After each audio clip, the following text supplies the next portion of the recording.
bênçãos em favor de todos os nossos irmãos que participam da reunião sempre e hoje não puderam estar também, os presentes e os ausentes.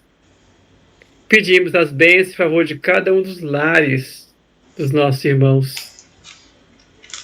Lembrando da Lalinha, Sebastião, Cristi, Regiane, que sempre está participando com a gente, Juscelia, João, Marçanufo, Deusa. Que Deus possa iluminar esses irmãos, Diva, Divina. Que Deus ilumine cada um desses irmãos e todos aqueles com os quais eles convivem estão também sempre interessados em auxiliar. Que sua paz, Jesus, seja conosco, que abençoe todos os nossos familiares, todos os trabalhadores da casa, toda a equipe, seja os de forma presencial ou à distância, todos aqueles irmãos sofredores que muitas vezes até atormentam, mas sem nenhuma, às vezes sem intenção nenhuma, ou quando tem intenção, essa intenção é também por ignorância.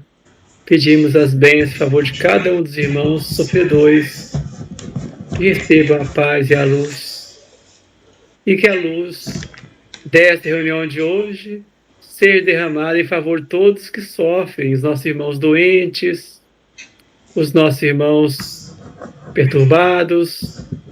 Pedimos em favor da nossa irmã Sônia, que é mãe do Dácio, que desencarnou, foi sepultada ontem, e que ela possa, que na verdade houve apenas o desencarne, que na verdade a morte não aconteceu, porque a morte não existe, e pedimos a Deus, a Jesus, aos bons espíritos que possam auxiliá-la nessa caminhada agora no outro plano da vida, como também sobre todos os familiares. Que Jesus ilumine seus corações. E agora, graças a Deus, passamos para a nossa palestra com o nosso irmão Gilon. Gratidão. Boa noite a aqueles que entrarem um pouco mais tarde, aqueles que assistirem essas reflexões quando nós divulgarmos no YouTube. Que Jesus esteja conosco e que nós possamos buscar uma reflexão que nos leve a essa busca de transformação. O tema escolhido para essa noite, véspera de Natal, que comemoramos o nascimento de Cristo, e até estávamos conversando que às vezes o Cristo é deixado meio de lado, né? A gente lembra mais do Papai Noel do que do Cristo. Lembra mais da parte física, material, da festa, das comilanças e tudo mais, do que o aniversariante, né, que foi eleito para isso. Mas estamos nessa busca, né? É um momento também que muitas pessoas também refletem sobre o Cristo. Muitas religiões se reúnem, fazem cultos, orações. Então tem esse outro lado também. Essa parábola, ela no Evangelho segundo o Espiritismo, ela está no capítulo 16, que é: não se pode servir a Deus e a mamão, salvação dos ricos. E lá tem várias passagens do Cristo que são relatadas, que tem a ver esse direcionamento de salvação dos ricos, né? Preservar-se da avareza, Jesus na casa do Zaqueu, a parábola dos talentos, né? Utilidade providencial da riqueza, provas da riqueza e a miséria, desigualdade da riqueza, e assim vai. E nós então escolhemos a parábola do Lázaro, né, e o rico. Então conta a parábola que o rico vivia luxuosamente em seu palacete, vestindo com finas roupas púrpura. Roupa púrpura era só aquelas pessoas da nobreza que tinham recursos que poderiam utilizar. E ele utilizava essas roupas o tempo todo, banqueteando esplendidamente, quer dizer, comendo muito bem todos os dias. Então, todos os dias ele usava púrpura e todos os dias ele se regalava esplendidamente. Então, o rico é o símbolo daqueles que querem tratar mais da vida do corpo, esquecem da vida da alma. Que, na realidade, a maioria de nós cultivamos muito a questão da vida física, da vida do corpo, dos prazeres da matérias. Então são aqueles que buscam a felicidade no comer, no beber, no vestir, e se entrega a todo tipo de gozo da matéria. Então essas pessoas são consideradas e são egoístas, que vivem unicamente para si. Como é rico, né? São orgulhosos, e estão envolvidos nas paixões mais vis da vaidade, da soberba, e não veem senão que pode saciar a sede dos prazeres. Cultiva a luxúria, mata todos os sentimentos mais nobres e em seu lugar coloca esses sentimentos mais viciosos.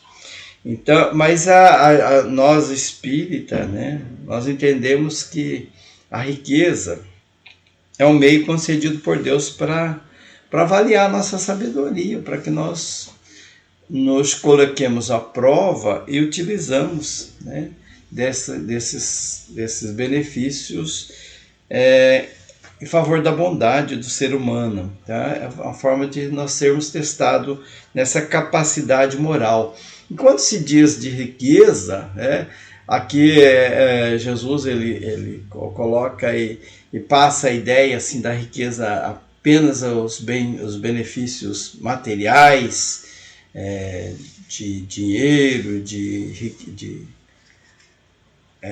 poderes, né, na área material, mas a gente pode estender essa riqueza a muitas outras situações, como os conhecimentos mal utilizados, talentos que nós temos. Jesus cita esses talentos em vários momentos, né? Então, de certa forma, todos têm riqueza, né? Não só aqueles ricos que a gente nomina e elege como rico, que tem muito dinheiro, né? Hoje se fala, há tempos atrás, né, quando a pessoa falava R$1 milhão, né? É muito dinheiro, nossa, como pode $1 milhão? Hoje já se fala em trilhões, né? Trilhões é até difícil a gente imaginar, né? Mas se fala em trilhões. Então, a pessoa que tem tanto recurso assim, poderia utilizar esse recurso de forma a reduzir, a diminuir a dor de muita gente, né? De milhões de pessoas. E, no entanto, essas pessoas elas ficam disputando quem é o mais rico, né? Para sair na revista. Olha, fulano lá é considerado o mais rico, é o terceiro, é o quarto colocado, e assim vai. Então é colocado muito essa questão da riqueza, né, pelo Cristo, porque realmente ela representa o exagero no egoísmo, né, do ser humano. E Deus então coloca essa prova, que diz que é a prova mais perigosa. A mais dolorosa é a prova da pobreza, mas a mais perigosa, a de maior risco, é a prova da riqueza, porque é tentador nós temos tantas condições de viver na fartura, no luxo, de gozar de tudo que o mundo pode oferecer, né, de ter poder sobre os demais. Boa noite, Francisca, seja bem-vinda. Bem-vinda, João. Não estou vendo ele, não. Seja bem-vinda entre nós. Olha, já começou Foi fogo Deus que cedo, né? eles começaram o fogo aqui. Bairro de pobre é assim mesmo, é tiro pro lado dele. Tadinho dos Todo cachorrinhos, mundo né? Os cachorrinhos animado, né? sofrem nessa época do ano. Muito bem. Mas então nós estávamos falando sobre o símbolo da riqueza. Então Deus dá a riqueza para nos concede, né, essa existência com a riqueza com a forma de testar. Nos dá o livre-arbítrio e para que a gente, com a própria experiência nossa, com a própria vivência, nós vamos distinguir o bem e o mal e podemos utilizar e fazer o uso dela, né? Então, continuando na parábola, né, o rico então vivia nessa situação de riqueza, que é a situação de alguns, né, no mundo, né, vivia na fartura, no esbanjamento. E o pobre, a porta da residência, jazia então um pobre homem, nome Lázaro, coberto de feridas e com fome. Ele desejava catar as migalhas que caíam da mesa do rico, mas ninguém lhes dava e ele não podia mover-se para apanhá-las. Então, veja a dificuldade dele, né? Ele estava todo cheio de ferida, toda dificuldade de se movimentar, e mesmo as migalhas que caíam, ele tinha dificuldade de reter ela para poder se alimentar.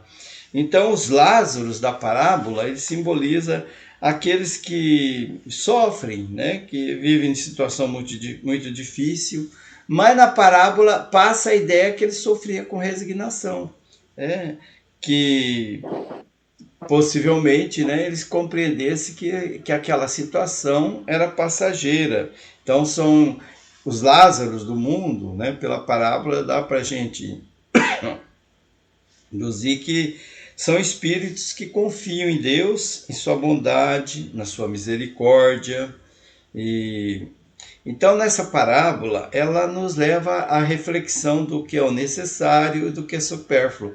E essa questão ela é bem abordada na questão 704 e 710 do Livro dos Espíritos, e também no Evangelho, que tem nos capítulos 9, né, também fala sobre o que é necessário e o que é o supérfluo, respectivamente. Bom, e é preciso então que a gente reflita sobre as implicações morais do desperdício. Nós somos lembrados, né, em várias passagens da doutrina espírita, mesmo nas leis morais, lá que fala sobre lei da conservação, destruição e tudo mais, eles nos lembram as implicações que tem nos desperdício, considerando a fome, a miséria que existe no mundo. Então, essa sobra, né, que se desperdiça demonstra, né, que nós ainda estamos numa situação assim de bastante maldade dentro de nós, né, como que nós, crueldade mesmo, que nós temos coragem, né, de ter muito farta nossa mesa, de desperdiçar, de colocar fora, e as pessoas à nossa volta às vezes passando por dificuldade, por fome, né? Algumas empresas, né, ou alguns empreendimentos voltados para a produção de alimentos, eles em determinada época do ano, quando produz muito e o preço tende a cair, eles destroem o alimento e não doam, né?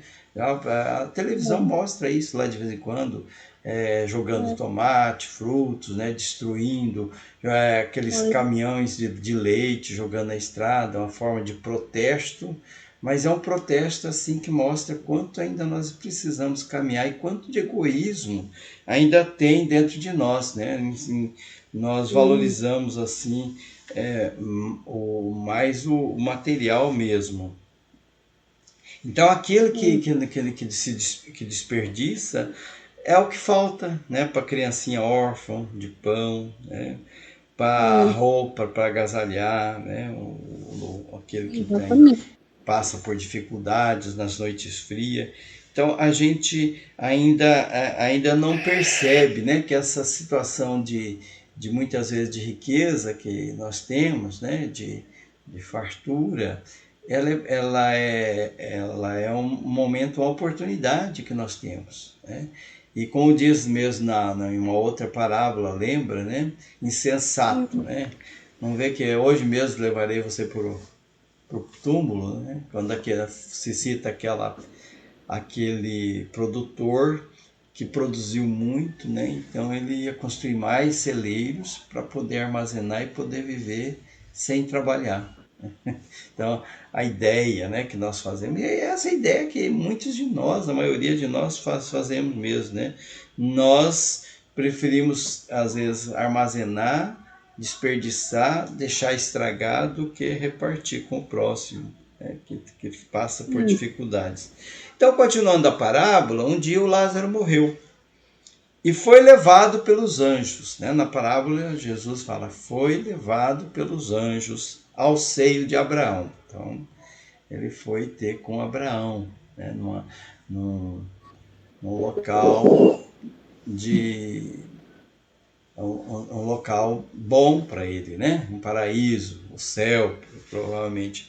Não o céu, um local físico, mas o céu de uma situação que ele se encontrava de bem com ele mesmo, de bem com a vida. Então nós aprendemos também dentro da doutrina espírita a interpretar as lições do Cristo, né? Que ele diz que o céu e o inferno estão dentro de nós, que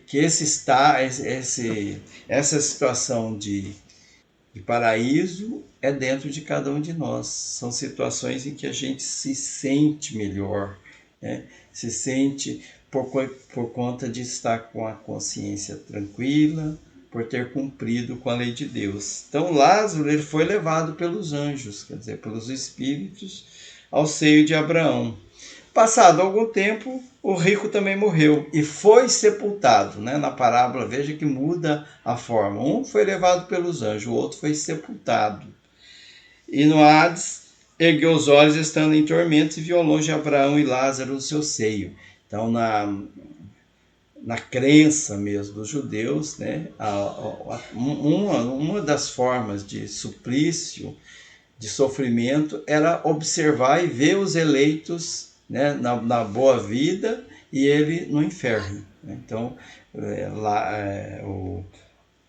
o rico, então, ele observava e podia ver, então, ao longe, né, Lázaro no seio de Abraão. Então, Lázaro bem. E no inferno, então, o rico levantou os olhos e viu, então, né, os olhos do espírito, né? Então, ele sentiu que ele tinha desperdiçado uma existência, né? E que agora ele estava recolhendo o que ele tinha plantado. E nesse momento, então, que ele diz, que ele pede para Abraão, fala, meu pai Abraão, tem de misericórdia de mim, manda o Lázaro, molhe a ponta do dedo e refresque a língua, porque estou atormentado nesta chama. Então ele pedia consolo, pedia clemência, né? Tudo aqui é símbolos, né? Não é água, né? A gente imagina assim, ele no inferno, as chamas e tudo mais, mas é aquele sofrimento da culpa, do remorso, de ter passado, de desperdiçado uma vida inteira. Então ele estava angustiado, ele estava se sentindo mal naquela situação e pedia misericórdia a Abraão, que Lázaro pudesse vir a auxiliar ele. Aí Abraão lembra para ele, lembra que você recebeu os teus bens em tua vida. E Lázaro somente recebeu mal, só males. Né?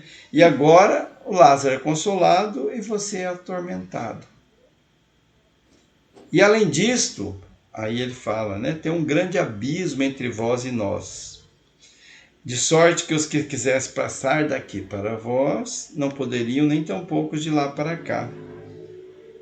Então, ele fala da dificuldade que tem de um auxiliar o outro. Né?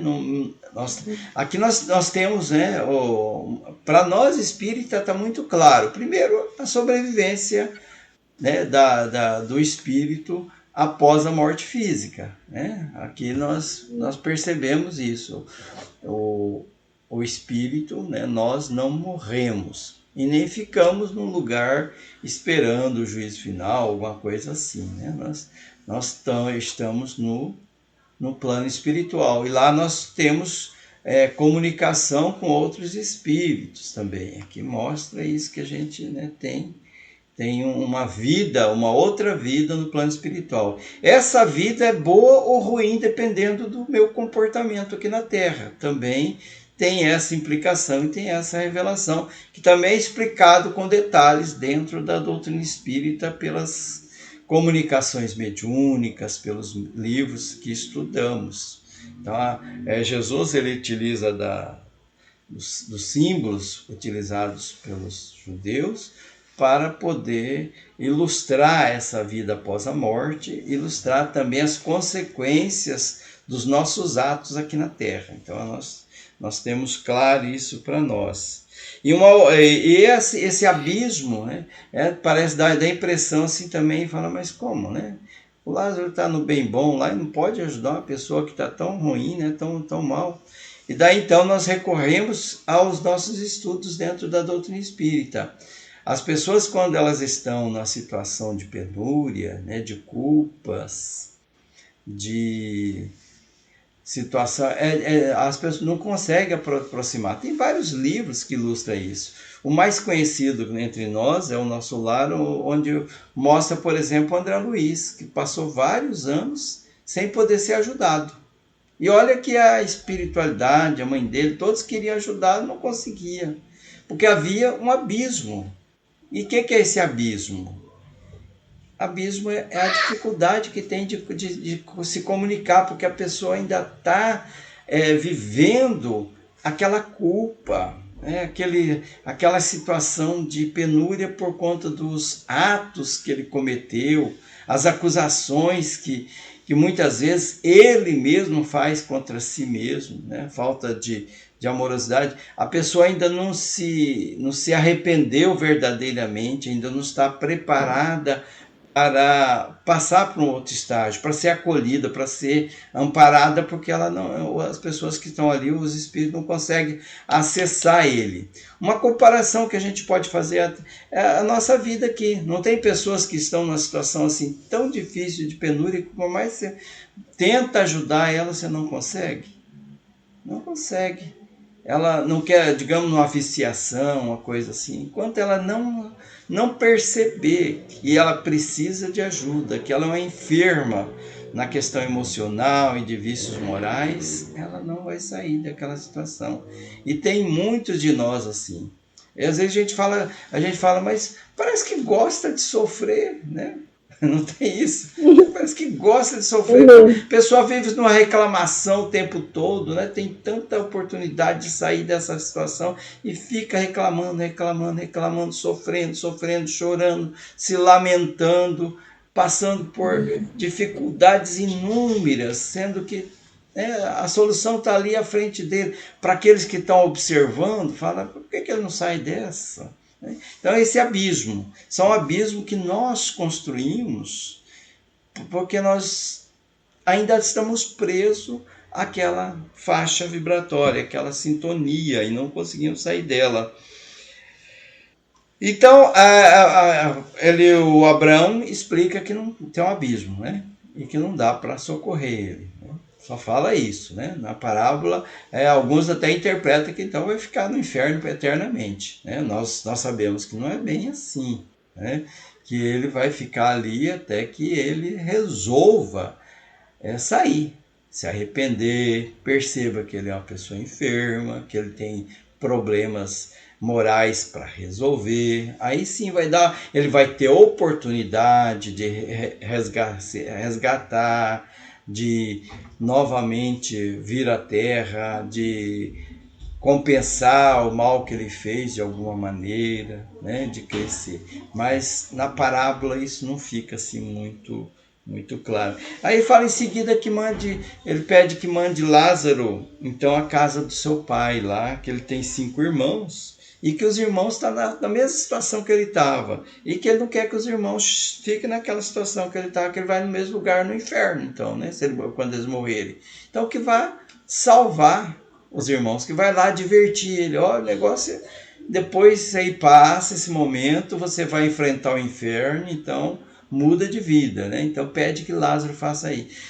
Se Aqui também vem uma outra situação, né? A possibilidade de comunicação entre encarnados e desencarnados. Aqui está uma evidência, né, que nós podemos, né, que Jesus, através dessa parábola, informa que nós podemos conversar com os mortos, né, entre aspas, né, que não são mortos coisa nenhuma, mas mortos fisicamente, podem conversar conosco.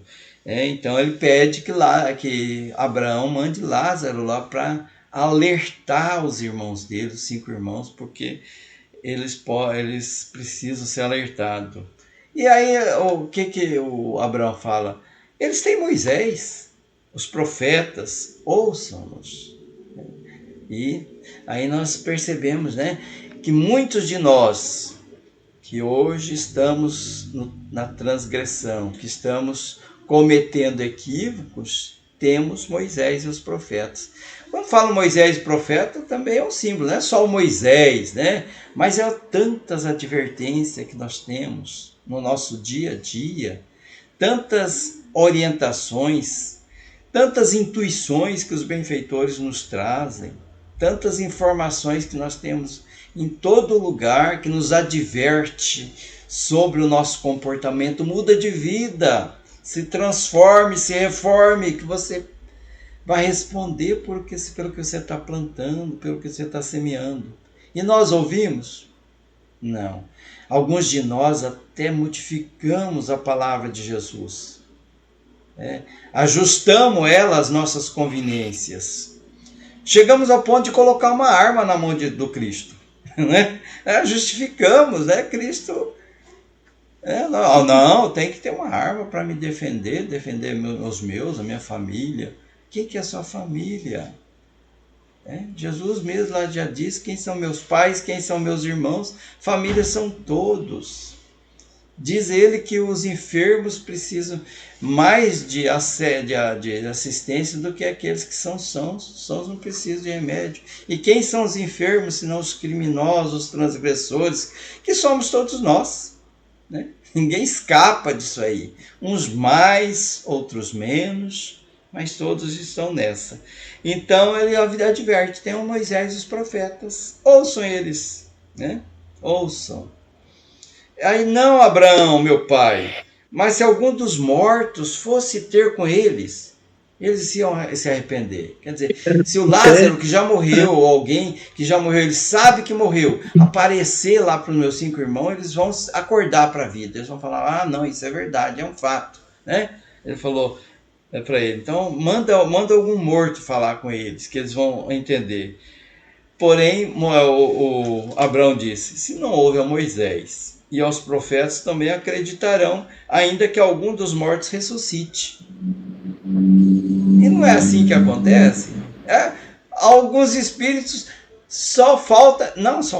alguns até materializa mesmo. E fala, não é verdade isso não tem nada a ver. A gente, quando nós não queremos mudar o rumo do nosso caminhar, não tem quem nos convença. Pode vir, né? Jesus Cristo, como no outro dia, São Maurício e eu estávamos conversando sobre a vinda do Cristo. Se o Cristo viesse aqui, a gente não ia enxergar ele, né? Não ia perceber que é o Cristo. Provavelmente ia escorraçar ele, falar, não, que você está querendo estragar a minha vida, meus prazeres aqui. Que ideia mais maluca essa, né? De fazer o bem, de viver em benefício do outro. Dificilmente a gente aceitaria o próprio Cristo viesse aqui para nós. Muitos de nós rejeitaria, como rejeitamos todo dia, né? Porque o Cristo disse que ele estaria presente em cada um necessitado que nos bate à porta. E nós temos eles o tempo todo, necessitados. Temos distante de nós, perto de nós, o nosso familiar. Em todo lugar temos, né? Não só seres humanos, mas toda a natureza clama por essa cooperação, essa troca, e a gente rejeita. Então nós rejeitamos Jesus diariamente. O tempo todo nós estamos rejeitando Cristo no nosso comportamento, no nosso sentir, no nosso pensar. E então Abraão diz, mesmo que os mortos saiam das suas tumbas e apareça para eles, eles não vão aceitar, né? Eles têm Moisés e os profetas, não conseguem ouvi-los. Como escutarão alguém que já morreu? Então, esse o conceito, né, que o Mestre Jesus, né, nos passa do rico, né, na parábola do rico. Então, o rico é a simbologia daquela pessoa egoísta, do avarento, que não sabe aplicar de forma justa os bens que Deus nos colocou à sua disposição. Esses bens são transitórios, eles não vão permanecer conosco o tempo todo, né? E então ele está aqui para que nós aprendamos a utilizá-los bem. Nós somos mero depositário desses bens, nós somos administradores dos bens de Deus, que por misericórdia ele colocou em nossas mãos.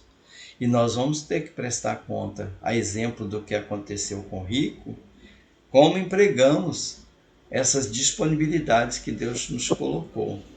Então nós temos que ter essa visão mais ampliada do rico, né? Que rico somos todos que temos condições de fazer alguma coisa em benefício de alguém e que não fazemos. E lembrar que lá, né, lá no plano espiritual nós vamos prestar conta. E esse abismo pode aparecer para nós, porque não muda nada. Se hoje nós não estamos convencidos da utilização dos bens que Deus nos colocou em nossas mãos em benefício, achamos que nós somos eleitos, né, que somos privilegiados, que Deus nos tem um olhar diferenciado, por isso nos dá melhores condições, que dá privilégios, nós vamos continuar acreditando também no plano espiritual. E esse abismo vai permanecer, e nós vamos permanecer no sofrimento. E o sofrimento, quando está no plano espiritual, por isso que fala em eternidade, porque parece eterno mesmo. Dá a impressão que é eterno, né? Parece que não tem fim, né? E até que aconteça a conversão, né, da pessoa. Então, a gente observa aqui então que o rico ele só pede o quê? Alívio das penas, né? Ele aqui não se mostra arrependido, não. Ele quer ser aliviado, né? Nem lembra que ele precisa mudar de rumo, ele só quer aliviar. Aliviar seu mal, aliviar o mal daqueles que são familiares dele, né? Talvez ele devesse pensar, né, como justificar isso, né, como compensar. Então ele está nesse abismo justamente por causa desse mal que ainda existe nele. Enquanto essa maldade permanecer no íntimo do rico, ele vai permanecer também o mal nos seus sentimentos, nos seus atos, né? Ele deveria pedir uma oportunidade para a remissão dos seus enganos. Pedir que alguém vai lá e oriente os irmãos à mudança, né, de comportamento, de conduta, né? Alguma coisa nesse sentido, né? Mas ele pede clemência apenas, né, diante do sofrimento. Bom, nós espíritas, nós então interpretamos que tudo tem uma consequência, né? Boa ou ruim, né? Então é culpa, pena, causa e efeito, diante da lei divina, né? E que esse abismo ele não é a criação de Deus, mas é a criação nossa mesmo. Nós é que criamos esse abismo. Que Deus não fez o céu, Deus não fez o inferno, nós é que criamos e cultivamos dentro de nós somos responsáveis. Então não são lugares geograficamente localizados no além-túmulo, mas são estados conscienciais que nós temos e que esses estados determinam se nós somos felizes ou se somos infelizes. Então o reino dos céus está dentro de nós. E por analogia, o inferno também, né? Está dentro de nós. Então a tolice a gente imaginar que desencarnou se torna anjo, né? Enquanto não mudar a mentalidade aqui na Terra, nós vamos desencarnar com esse tipo de mentalidade. No plano espiritual, na erraticidade, nós podemos mudar também, mas demora também o tempo necessário, como se fosse aqui na Terra. Somos o que somos, né? Somos o resultado dessas experiências aqui no além. Então a morte, ela não vai destruir os sentimentos inferiores, negativos, né? Esse apego à matéria, né? Nós vamos continuar, mas lá no plano espiritual não tem matéria. Não tem matéria como imaginamos, mas tem os apegos, igual nós temos aqui. Tem pessoas que ficam grudado a bens materiais, né? Infernizando a vida dos até de encarnados aqui por muito tempo, né?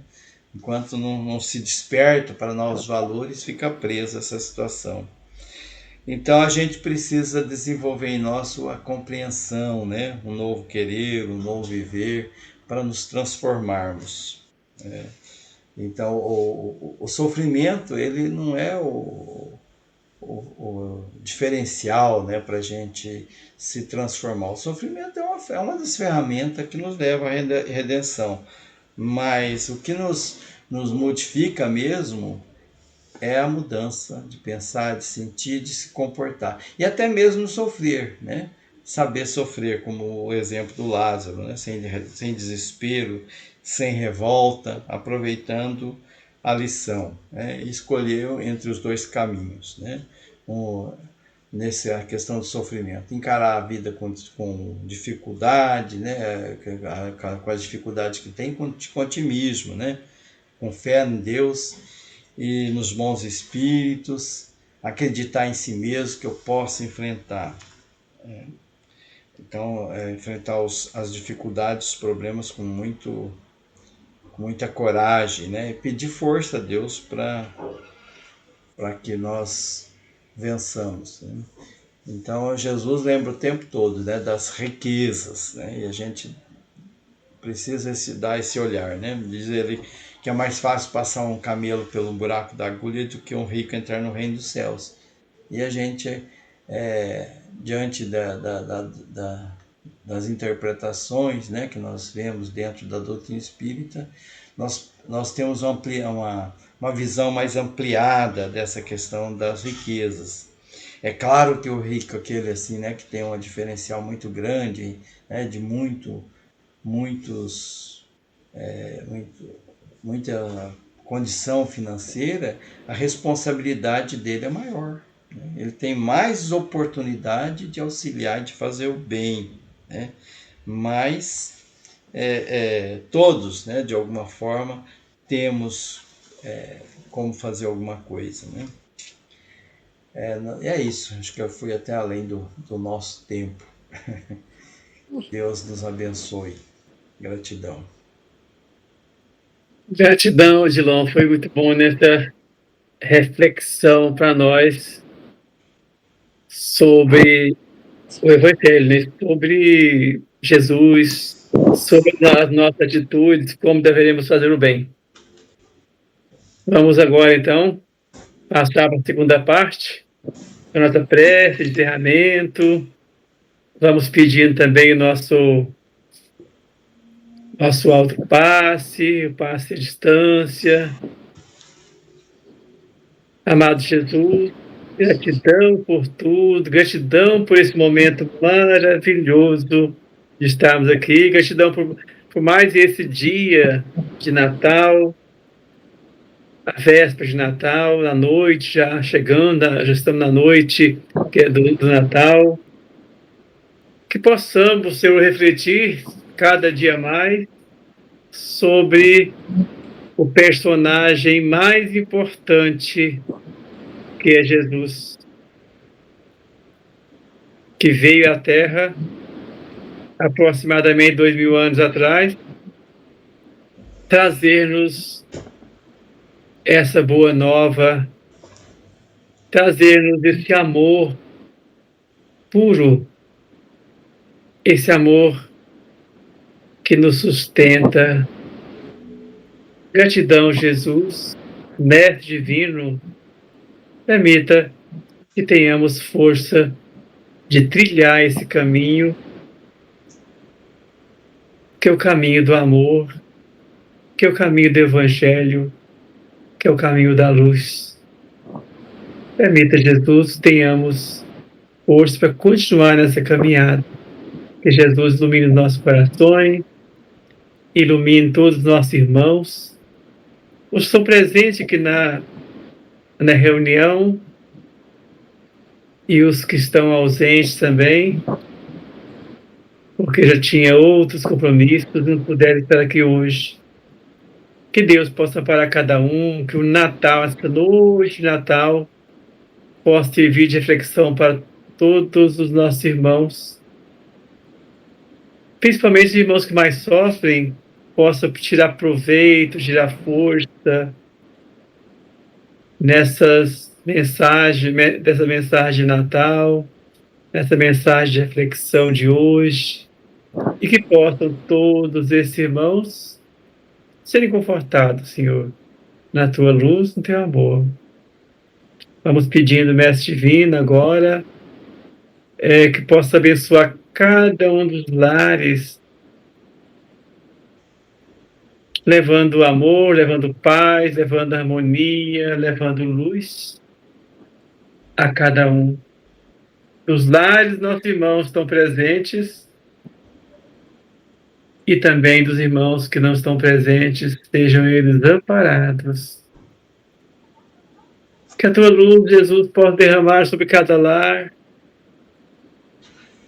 levando em cada casa o amparo espiritual, tanto para os encarnados, como também para os irmãozinhos desencarnados, que eles sejam assistidos e conduzidos. Aqueles que colocaram a água, essa água seja fluidificada, que os bons espíritos possam derramar o remédio necessário para a cura das enfermidades do corpo e da alma, principalmente da alma. Que a Tua luz, Jesus, possa fortalecer os corações, dando mais vitalidade no amor e na caridade de cada um. Que a Tua luz, Senhor, possa brilhar em cada coração. Que Jesus ilumine a todos nós. Pai nosso que estás nos céus, santificado seja o vosso nome. Venha a nós o vosso reino. Seja feita a vossa vontade, assim na terra como no céu. Pão nosso de cada dia dai-nos hoje. Perdoai as nossas ofensas, e como nós perdoamos a quem nos tem ofendido.